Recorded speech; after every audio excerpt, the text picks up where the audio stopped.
how far different go when you're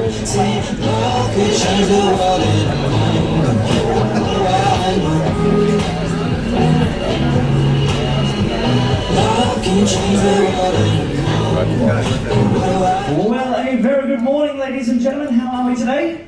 Good. We're bright-eyed, bushy-tailed?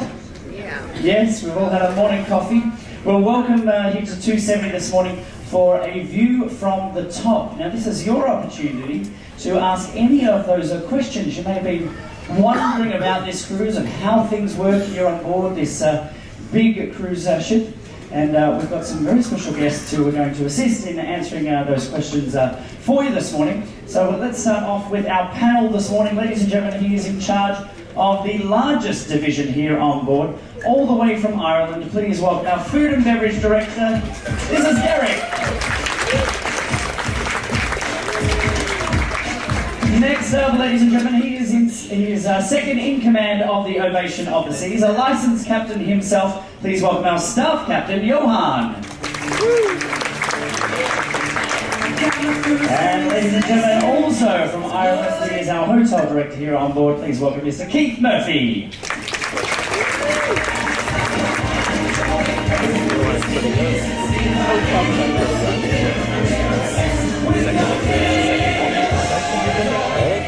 We're taking over the world. 2 Irish people on a ship.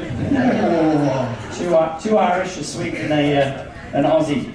Well, ladies and gentlemen, this morning we do have a couple of our cruise director staff members. We've got Alexis and Graham as well, hiding over there. If you do have any questions throughout the morning, just raise your hand and one of our team members will come over to you with the microphone. And when you do, of course, ask your question, just let us know your name and where you're from and who the question is directed to.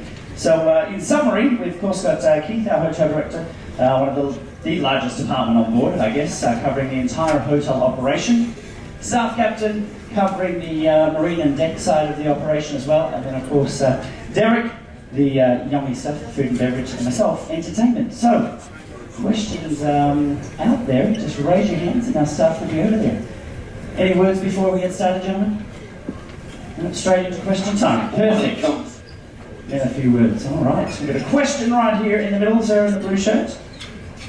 Charlie from Phoenix, Arizona. Question for the staff captain. This has lowering smokestacks, which we were not aware of. How many ships have that? And as far as bridges over port entrances, did some engineers create a worldwide standard that supposedly ships will never get higher than this, so future bridges will be built higher? It's quite new. It's when they expanded the Panama Canal, then it's always been the Bridge to Americas or the Panama Canal, and that's 60 meters. So a lot of bridges are built as per standard for the Panama Canal. But before the expansion of the canal, the ships that would pass were quite small, so it wasn't an issue. So our earlier class of ships like Explorer, she was too large to pass the canal, the old canal, so nobody bothered about the air stack anyway. But when this one was built, then there was plans for the expansion of the Panama Canals, and suddenly we could pass if we lowered the smokestack as that bridge. And then as a happy coincidence, there was also some other bridges that we could start passing, like the Vancouver Bridge. But there's a lot of bridges that are about 60 meters. Because of that bridge. Okay, all right, next question. Yes, we have one down the front here, Alexis. Straight in the front. I'm Reed from Massachusetts. What kind of fuel do you burn in this area? Is it the cheaper crap or the good stuff? I think it's a very wrong description to call it the cheaper crap, to be honest. Because the fuel, when you're doing in a refinery, you're getting the different grades of fuel, and at the bottom you will get HFO, the heavy fuel oil. Something you do with it. Either you like put it in a landfill, but something you have to do. There is these emission control areas for ships, and if you can see this ship, she smokes much more than all the ships. It's white blue because she has the capacity to clean the exhaust. So we can use also heavier fuel oil also here because we can clean it. But if you have an older ship, they can't clean their fuel good enough. So they will not use what we refer to as the cheaper craft, the HFO 380 close to land. They will only use it outside Eka, so it's about 200 miles from shore. That's where they will use it, and then when they go closer to land, they will shift over to MGO. But this one, since we are the best ship ever, we can burn HFO at all times. So the only price it comes is it's quite expensive to clean it, but also you see the blue, the white, it's because it cleans the water. So there's a lot of steam produces. All right, next question. Surely there must be some questions out there. Up the back there, so Graham's on his way. Yes, the winner from our Dancing with the Stripes, Graham, there last night. Good morning, sir. Morning, Liam from Belfast, Ireland. Hello. I read on the fact sheet, I think it was, the ship uses 88,000 eggs a week. I just haven't been able to get over that. Based on the size of this room, what percentage would 88,000 eggs take up? Liam from Belfast, how are you? Listen, Liam, yes, we have just a store downstairs. It's just stores eggs, right? Because eggs are at different temperatures. So honestly, they're not even half. It's just pallets and pallets and pallets. So it would take, I'd say, 1/4 of this room in one of the storerooms. Yes, and every egg and every, it's all fresh on board. We don't have any recessed or all the scrambled egg we make fresh on board. We have one guy all night, all he does is crack eggs. He's up the back of Winterberry, that's his job every night. He just cracks eggs. A couple of very busy chickens downstairs. All right, next around. Another question in the middle there.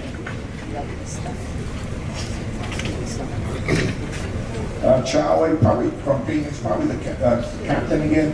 Why did you spend so little time in front of Dawes Glacier yesterday? We'd expected multiple hours to take lots of pictures. We barely arrived, turned around, and scooted out of there.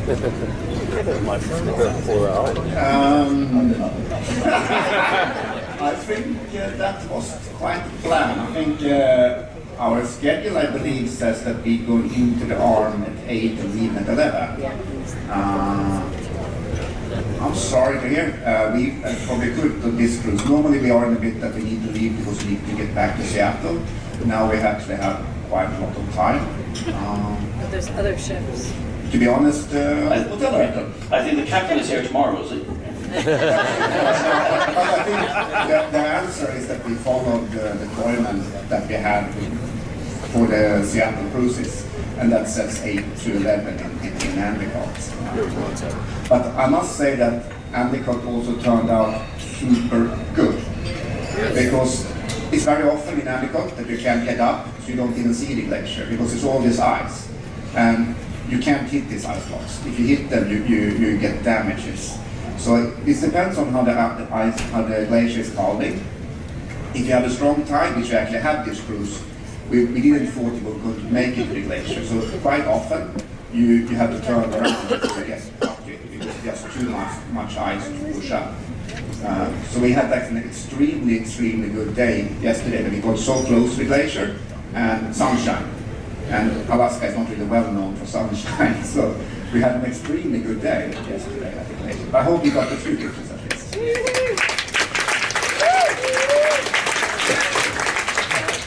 Next question over this side. Dave Peterson from Auburn, Washington. Probably the staff captain. Why is the Allure having so many problems with the Azapod there? I mean, is that the only, are they just a bad luck ship, or did they get a lemon pod, or what's the story behind that? I don't know about Allure enough to have why she has more problems than anybody else. I don't know that. To be honest with that. Question over this side of Graham. Hi, Ian from the UK. First of all, congratulations to the crew. First cruiser, fantastic. Thank you very much. Thank you. Thank you. going back to our friend from Belfast, 88,000 eggs makes, what, twice that many shells, and there's obviously a lot of food prepared on the ship. What happens to what doesn't get used? I think all the mean questions are now me. Yes, we are very environmental concerned. So we have a very waste stream program. What we do with the waste, everything we can, we recycle and reuse. So it will be all plastic, etc. goes ashore, and plastic or metal gets separated. So we do garbage sorting as much as we can. Admittingly, it will always be a touch of food waste that we can't use because it's usage regulation for public health. But our friend F&B manager tries to manage his budget, so he does his utmost not to have any food waste. I think he can talk more about that. Yeah, regarding the food waste, honestly, 90% of the food waste that we do have is actually scrapings from your plates, right? It's the stuff that's left over. We have a veg prep room downstairs, and we have a butcher shop downstairs, and whatever, right? Every sauce is made fresh on board, every soup is made fresh on board. There's no packets or powders or anything. So whatever trimmings, when they peel the carrots downstairs, whatever trimmings they have, with all the veg, the onions, we peel the onions, and we make, so everything's used up, right? In the soups and the sauces, and then and in the evenings, it's just everything gets pulped and goes into a special AWP program, which the staff captain will explain. Food waste is actually a bit complicated. You think that like waste from toilets would be difficult and food waste would be easy because it's just food, you can just throw it overboard. But you can't, because it's way too much nutrition in food. So if you dump food waste overboard, you get the Very happy fish. way too happy fish, a wrong kind of fish getting happy. So you can't just dispose it overboard. It's quite complicated to get rid of food waste. So we try to really reduce it. We do have a lot, as the guy said, we have a lot of programs on board. Typically food waste goes through a pulper. It's washed down, it's treated and reduced to a certain amount of particles. Some of it then we can actually burn in furnaces downstairs, which generate heat, which generate condensation for, we'll say, laundries and things like that. So it's as much as possible it's reused, and then depending on the region that we're in and whatever regulations we come under, we can actually discharge, but it's usually completely broken down by the time we do that. And we have a huge, what do they call it, biocompactor downstairs with the little bacterial people in there who or purification. That's what it is. It's actually very good. At the end result, the water you can actually drink it if you want. We don't recommend it, but you can drink it. Keep also sell it. We're working on that with different strategies. But the end result of the end product is really good. It's actually much better than most treatment plants on the shore side that we can treat it again. All right. Can we get a question up the back with Alexis? Okay, George from California. For the first captain there, or second captain, whatever he is, what is your background? Are you like all tonnage in the ocean, and where did you learn all this stuff? Yes, I have the unlimited master. So I'm Swedish from the beginning, so I started in S. So I studied in Sweden. It's 4 years university there to get the license to drive. Then it takes you about 6 years of ocean trade to get the full captain's license. So in total it's 10 years to get the unlimited master. And then it is every year we have to do courses to maintain our license. Because, I mean, I graduated in 98.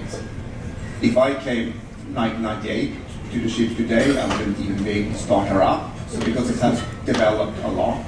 So we do annual trainings and new regulations to keep up to date as well. All right. Another question up the back there? Hi, my name is Don from California. The total guest says 5,000 and crew is around 1,500, and there are 18 lifeboats. What do we learn? Yes. Yeah. So, no, be good. A lot of it depends on how much we like it throughout the cruise, if anything happens. So it's always good to be nice. Yes, you know this mid-cruise survey you filled out? You should be tracking that up. Now, we have a lot of capacity on this one. The rule says that you need to have capacity for everybody plus 25%, but we have much more. So the lifeboats are 303 persons each. So, I mean, you will fit in it, but it won't really be a cruise experience. It's a horrible time. I mean, there's no toilets or anything. Hell, it could be. But you will survive. And then we also have our MES, our shoes, our big rafts we will use. So more or less all guests goes into the lifeboats, and few guests, if it is close to capacity, goes down in the MES, and most of the crew goes into the MES with our raft systems. So the rule says that we should be able to evacuate here in 30 minutes also. So that's why we have so many systems, we get the capacity of fast evacuating. So we train it once every 2 weeks roughly, we're launching boats or MES to test our systems. If you're lucky, you get into one with the bar manager. It's done even great. Hi, this is for the staff captain. And we can leave. I have enough of this. So we will be on board the Ovation September going to Sydney. And please talk about the technologies that make the ride, especially crossing the Tasman Sea, more pleasurable. We're on deck 12. I mean, admittingly, Tasman Sea is not really well known to be the most pleasurable place in the world to be. It's actually well known for the opposite. But we do fine. I mean, the ship is a really seaworthy ship, as she is. We have the stabilizers, of course, we'll extend. And we do weather optic. So we're looking at the lows and the swell, and as much as we can, we try to divert it. Because the ship can handle a lot of swell and sea. That's no problem. The cargo ships, when I work with them, you just pound through it. But life on board doesn't get so amazing. So it's more of a guest satisfaction point of view. We have no, I mean, to bring on board 5,000 people that are seasick, you will never come back again. So that's not really what we want. No, but we should be fine. But it is, the Tasman Sea is well known to be, it's a quite rough place, if I'm sure Chris can talk more about. Well, I have cruised the Tasman Sea a lot back and forth from Australia to New Zealand, and it does get a little bumpy. But as I've said, we have instruments and weather reports to keep in place, so we try and avoid it. So sometimes it is unavoidable, and Mother Nature does rule us a lot of the time. We don't have a phone that we can call somebody to calm the weather down, like some people maybe think we do. But it doesn't. We try and alleviate as much of that rough weather as possible. And I think that the navigation team do an amazing job with making sure that you have the most comfortable cruise possible, because it isn't pleasant for not only you, for the crew as well. We have to, of course, it's never easy doing the jobs with moving around the ship with a lot of movement or anything like that. It doesn't create a very good guest experience or a crew experience either. We try. The main problem is when going around the southern tip of New Zealand, because then there's nothing protecting us. If you're up in Tasman, it's quite okay, because Australia gives some protection. But south of New Zealand, then there's nothing. It's just goes round the world, because you're down in the roaring 40s. So there you're really exposed. So if the weather looks bad, we try to reroute and go different ports and go around the northern island, go to the northern island, or try to go up in Cook Strait instead. But it's difficult, because then you need to find new ports, and when this low pressure comes, every single ship does the same, right? So it's not easy to just, you can't just show up in a port with 5,000 passengers and say, here we are. so it's difficult sometimes to reroute. Right, there we go. I'm Abby from Missouri, and I'm having a really good time on my cruise, and the food's amazing. But how long does it take to create a dinner, like for everyone? Stop that. No, thank you, Abby. The word mise en place, right, is preparation. It's all about preparation. Again, we will start today, this evening for tomorrow, right? There's no way we can put all these prime ribs in the oven tonight for tonight, you know. So we slowly cook them from lunchtime today. All the veg prep is started today for tomorrow. So we're always a day in advance. And we have to stay a day in advance even. At night time, I have a whole production team who will do all the sponges for the pastries, and then the daytime team will come on and put all the pastries together and garnish them and slice them. So again, it's a good 24 hours for every meal where we start. Okay, well, thank you for the question. Question down the front here. I'm Joyce from California. Being that we've been in Alaska last week, why did we not have any Alaskan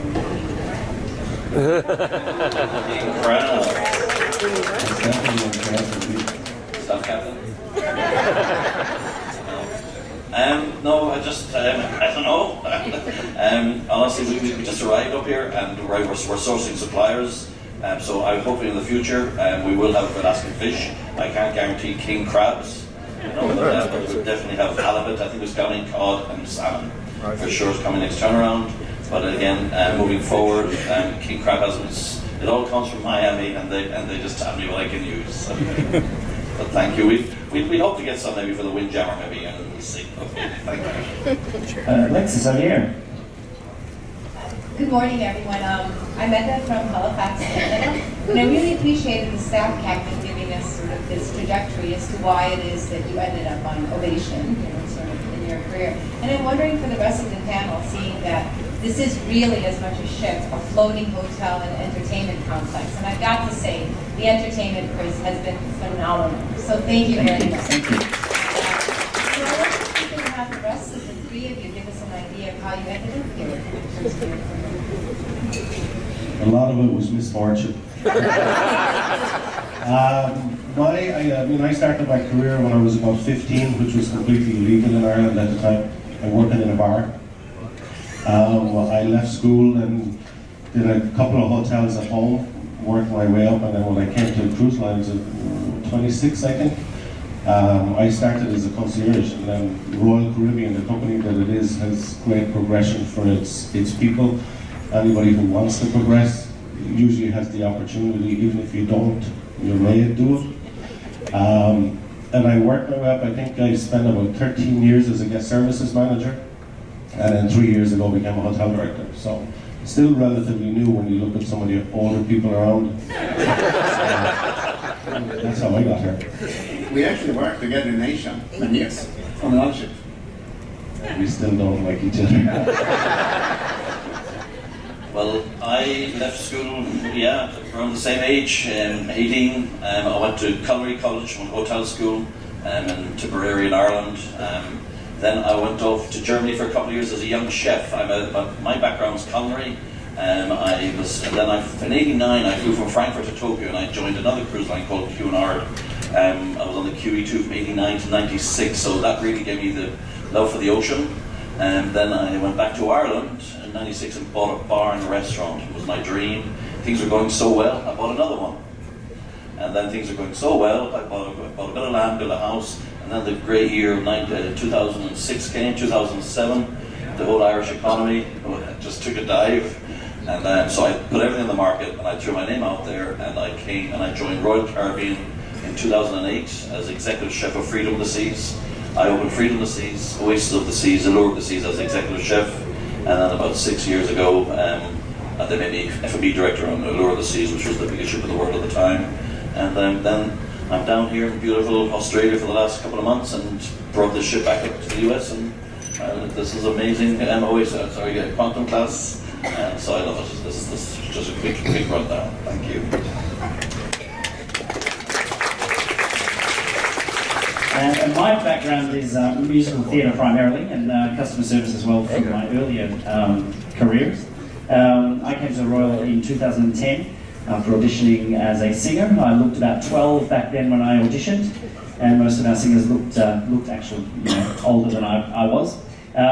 Wasn't successful in that route, but then I applied for a cruise director staff position for the activities team. Got that, joined the company, lasted in that role for 11 months before I was promoted to activities manager, which I stayed in for about 3.5 years, and then 2014 was promoted to cruise director, and at the time I was the second youngest cruise director in the fleet, still am, nearly 5 years in the job.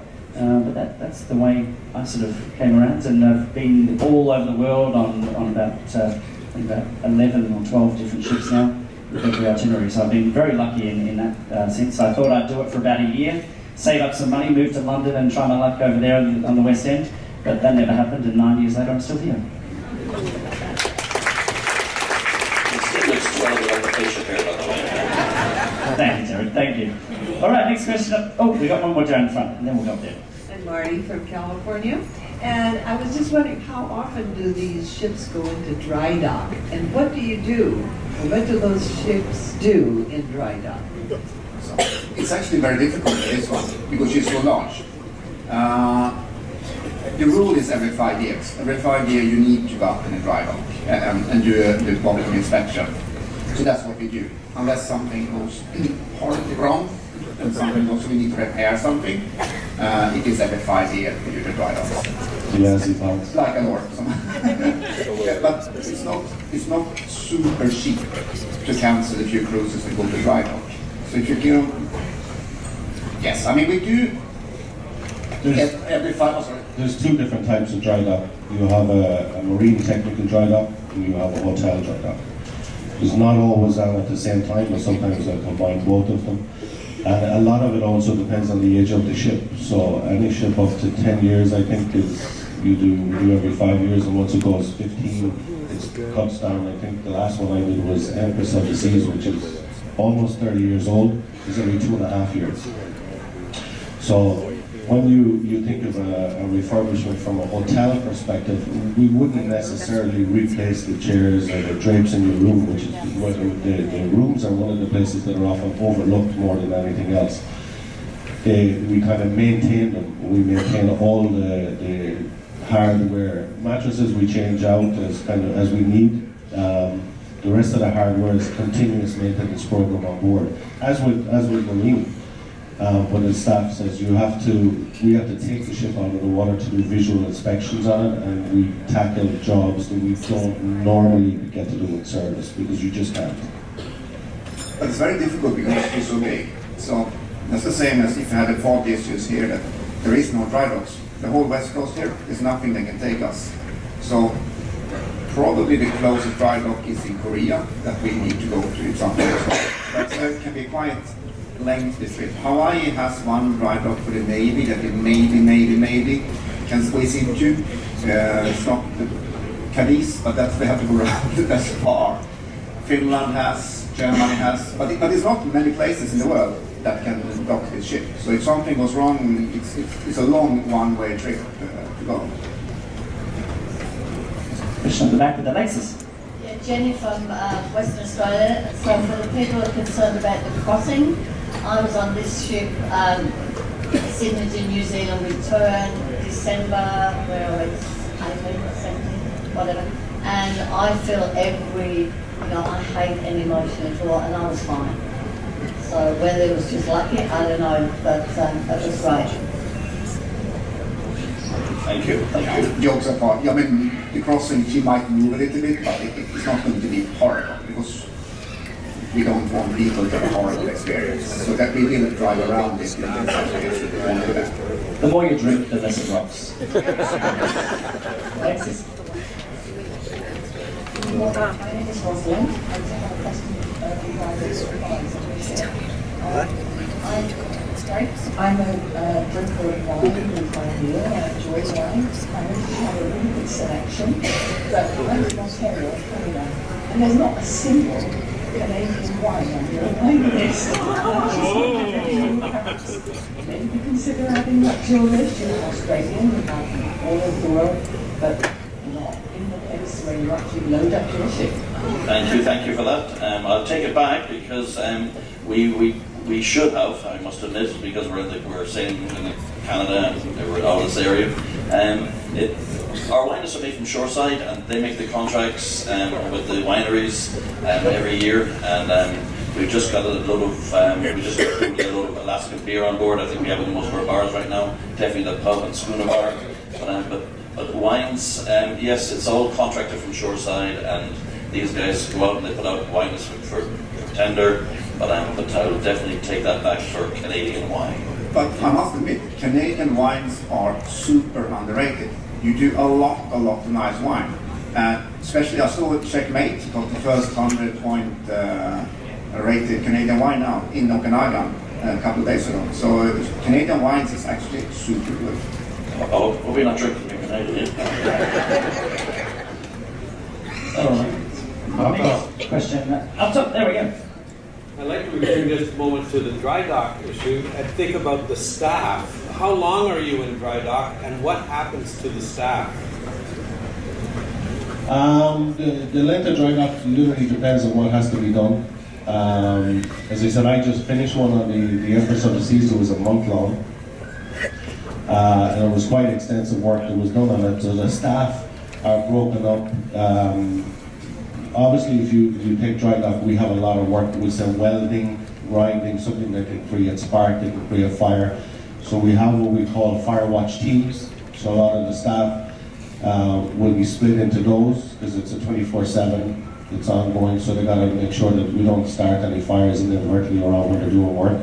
You have the food and beverage team. A lot of them will stay because we still have to provide meals for the crew on board, plus contractors. Oftentimes we will have contractors up to 1,000, 1,500 people on board. And then you have what they call garbage removal teams. And literally it's teams of people who walk the ship and take away all the debris every single day. And again, it's a 24-hour job that goes on. So we're all kept busy. Well, some of us. We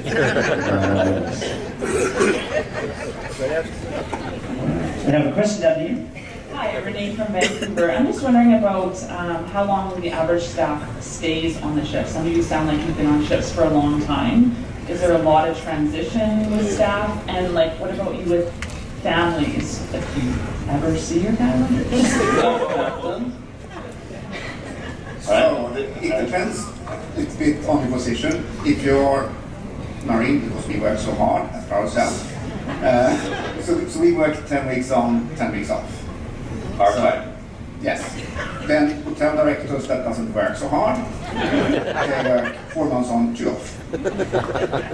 We're here for 4 months. I don't know about the actual work. We do get blamed for quite a lot, as you can see. Contracts vary in length. The staff captain says Marine does have a particularly nice one with 10 weeks on, 10 weeks off. You have hotel, the best one probably would be 4 months on and 2 months off. And it goes up to 6 months on, 6 weeks off, 7 months on, 8 months on, 6 to 8 weeks off. Families, I'm with the company 19 years. Typically Royal does retain your staff quite a lot. Some of the longest serving ones would be some of the hardest working ones, which are the room attendants and waiters and stuff. Some of them have been around for 25, 30 years, which is astounding.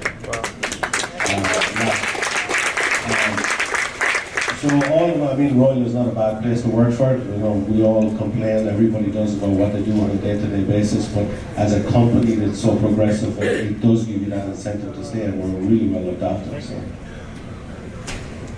Another question up the top there. Hello, I'm Lee from Arizona. And first I want to commend you people. You were on the ship in 2016 from Barcelona to Singapore, and you've maintained it wonderfully. So. You came back? Yeah, we came back, so that tells us something. I was here too. I got sent back. I think we was also sent off. Anyway, when we were on in 2016, you had dynamic dining, which we really enjoyed.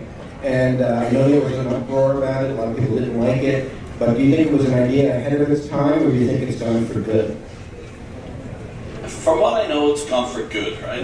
We're actually piloting some stuff on the Oasis class ships right now, where we're going back to tradition and all our venues. So, but again, we'll see what happens. It didn't work. I think we were a bit ahead of our time. The dining rooms were too small, and there's a big demand for the dining rooms. And the original concept was you go to each dining room, different one every night, and the waiter follows you as well. But of course, then it just didn't work. So we've tried it, but again, right now they're trying other stuff on different ships and piloting stuff. So hopefully it might come back to the city. Okay, thank you, sir. Question down here in front with Alexis. Yes, I'm Denise from Florida. This is for the food and beverage manager, Derek. The Diamond and Diamond Plus people get free beverages during happy hour on their CPAS card. I'm just wondering, why are the things that we get things that aren't eminently drinkable? I mean, like Amstel Light, Corona, why not Guinness? Why not something that, say you had a price point, it's the same price. If you're going to buy it yourself, Amstel Light is the same as the Corona, but you can't get Corona on your Diamond. So I'm just wondering, would it be a better idea to perhaps say, okay, up to this limit, you can pick a wine or pick a beer or spirits? Yeah, again, the ships don't make those decisions. There's a lot of people come to me nearly every cruise say, look, it's possible we can get this and possible we can get that. But the thing is, they have put some stuff in because of your comments, and they've had the church that have listened. There are stuff coming back slowly, but then just space-wise, limited-wise, I know in the concierge lounge, in the Diamond Lounge, we can't have every single beer, we can't have every single wine. So I think it was a choice from shoreside. Every ship is the same. The standards are the same in every ship, so it's just all decided from Miami. So again, just if you guys get together and just say you want your Corona, not your Amstel, and then I'm quite sure some people will come back and say, well, we want Amstel, we don't want Corona. So it's just hard to have every beer available for everybody. So that's the answer I have right now. Well, they had at least like one dark beer or one craft beer. Everything tastes like Amstel Light that's offered. Yeah. Bud Light, Beverage Light, Amstel Light. All right, take it back to... I'll take it back as well. Thank you. All right. Next question. Anyone? One up the back there, Alexis, just in the middle. We do have Graham there as well, so if you have any questions, you can go over this side as well coming up. Hi, my name is Wendy, and I'm from Vancouver area. I was just curious, when we went under the Lionsgate Bridge, how much clearance did we actually have? We got quite a lot. We got, I think it was 5.5 meters at the end. The problem is not really the height of the bridge. The problem is the sweep path. That if you start drifting, if she drifts 10 degrees, she gets 100 meters wide because of the way she's moving through the water. So the big concern was that she would sweep out too far on the spans because there is much lower height on the sides.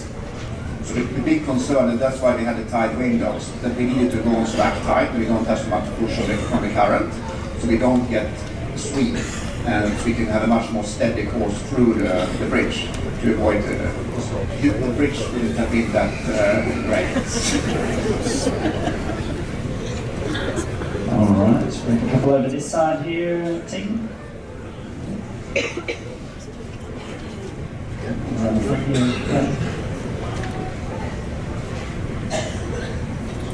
Hi, my name is Letha. I'm from Vermont.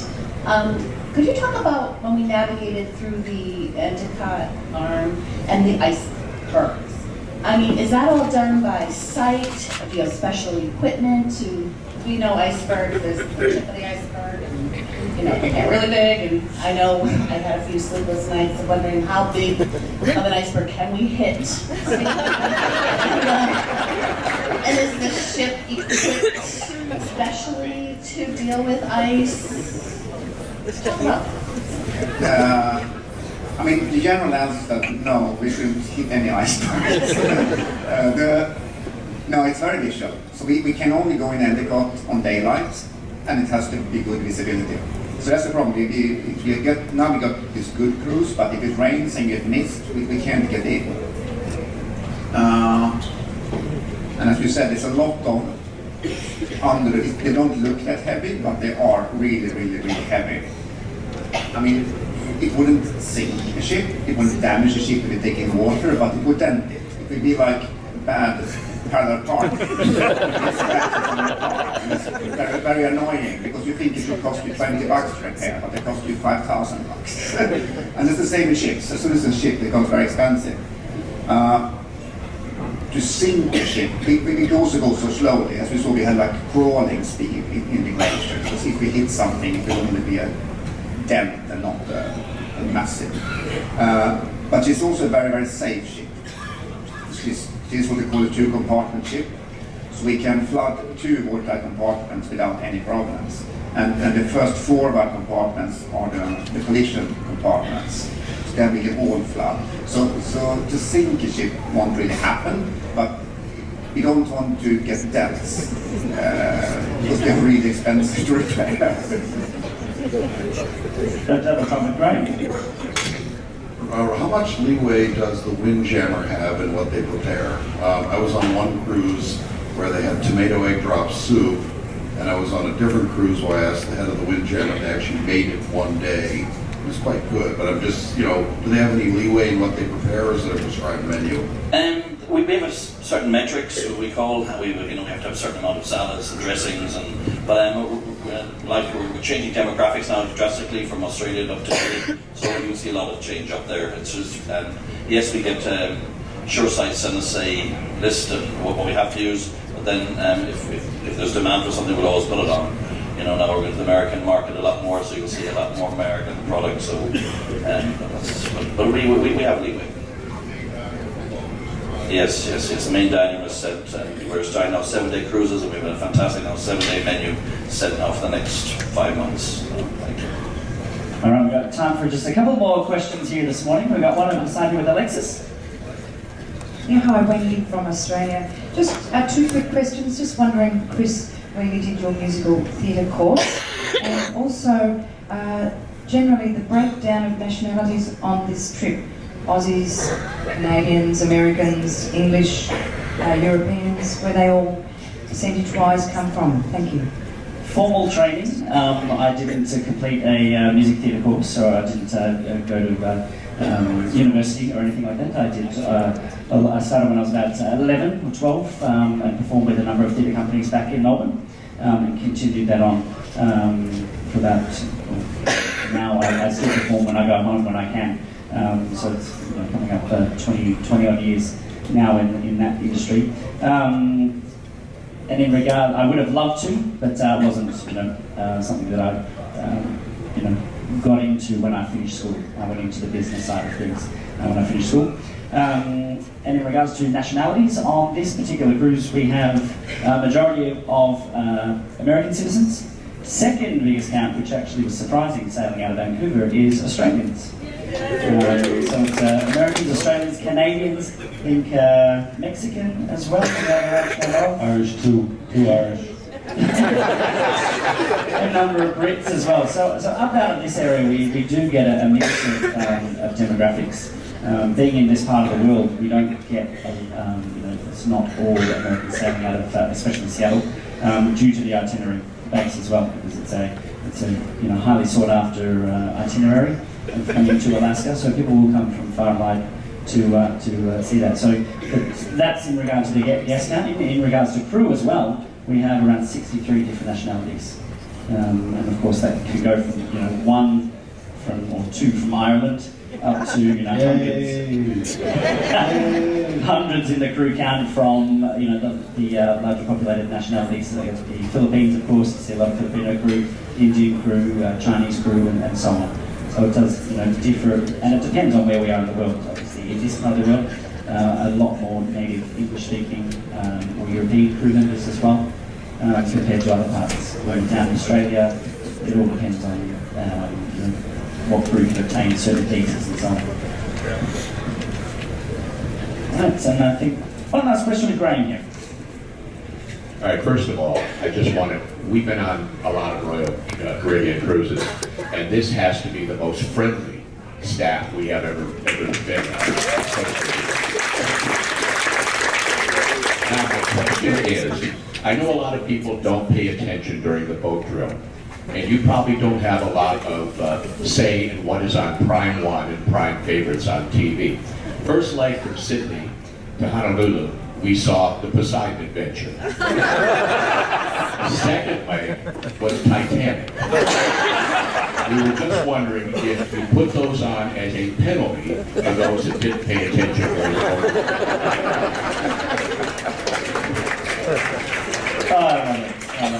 In regards to our broadcast, we have a very structured broadcasting license for all of our different channels.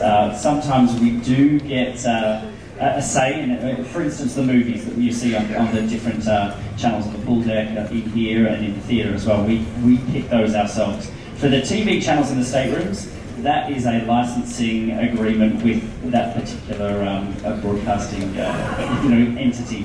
So sometimes you will get those random things that come up and you think, what is this doing showing on a cruise ship? Like the Poseidon Adventure and Titanic. That's just the game that we have here. It's like with the sports as well. We don't get a say in what sports, obviously, what ESPN broadcasts is what we have. So we would love to have more say in it to keep everyone happy, but we don't.